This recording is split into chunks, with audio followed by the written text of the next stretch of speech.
Hi folks, okay, so here's what you're going to need: a pencil from your art pack, an eraser, and some type of straight edge or ruler, okay, and also a piece of paper or card.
Okay, so here's where I'm going to do the eyes now. I'm going to use this old method of sliding your finger along your pencil.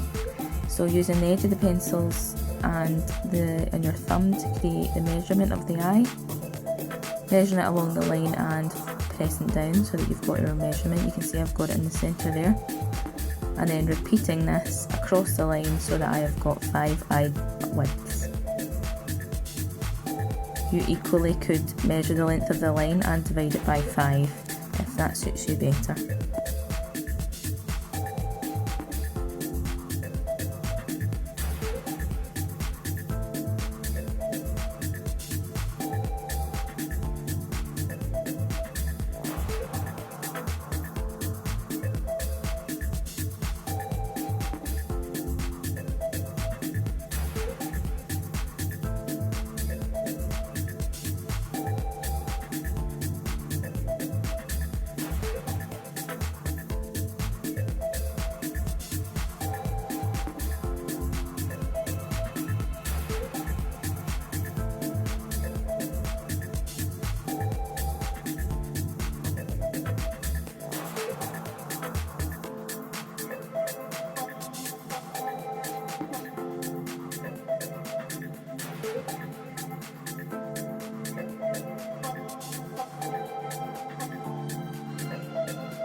Okay, here's where I'm going to add in the waterline. We discussed this in class that the eyelashes sit on the waterline and not at the edge of the eyelid. Okay, so that's me mapping this in now.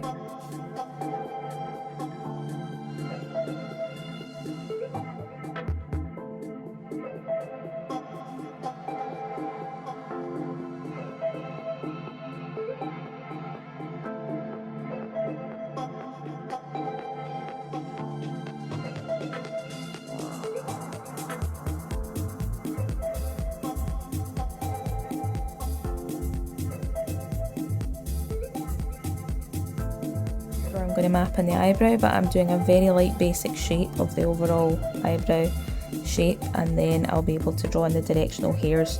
So remember, they start up and they gradually go out towards the edge of the face. They also go from long to short. So here's when I'm going to change this side of the face. You can see that that's too wide, as the position of his face is more sort of tilted into the side, so I've added that in there. And then also dragging the lines along from that eye so that I can see the difference between the proportion of this eye here.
Okay, so here's where you can see the difference between the width between the eye and the edge of the face and how it's different.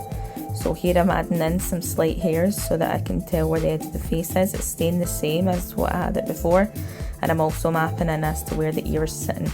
It's not sitting in line with the eyes, as the shape of this face is slightly different and his head is tilted downwards slightly.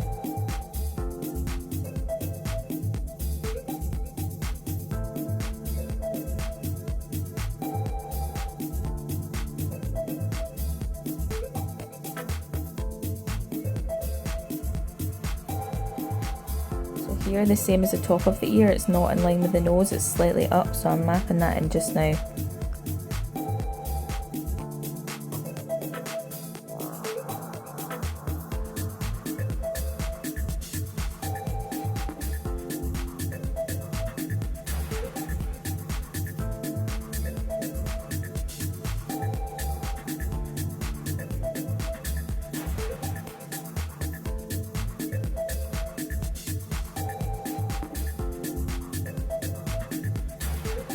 We're going to get started on the mouth. As you can see, there's 3 lines here, but the mouth is significantly smaller and not going to meet these lines as much, so I'm starting in the centre and mapping in the top lip first.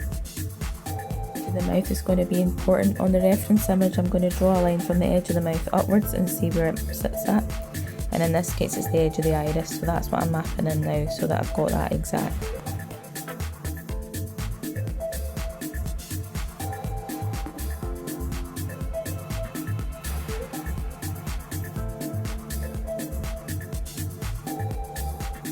Make sure you're erasing any guidelines you don't need as you go. Here I'm mapping in the side of the face. It's definitely different as to what I had before, but the right hand side is a lot narrower than the left, so this is me sort of mapping it out, going back and forth from the reference image to make sure that I'm getting it somewhat correct.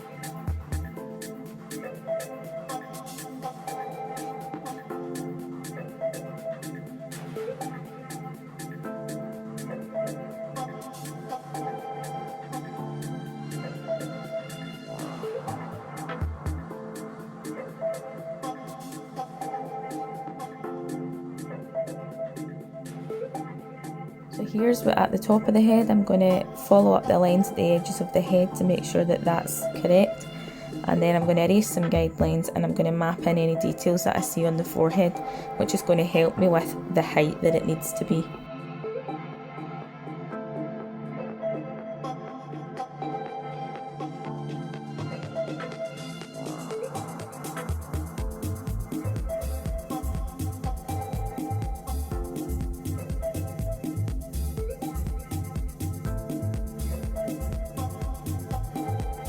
When you're getting onto the hair, make sure that the direction of the head is correct. You're going to be doing short curved strokes coming towards you, because in this case his hair is sort of framing his head and coming towards his forehead.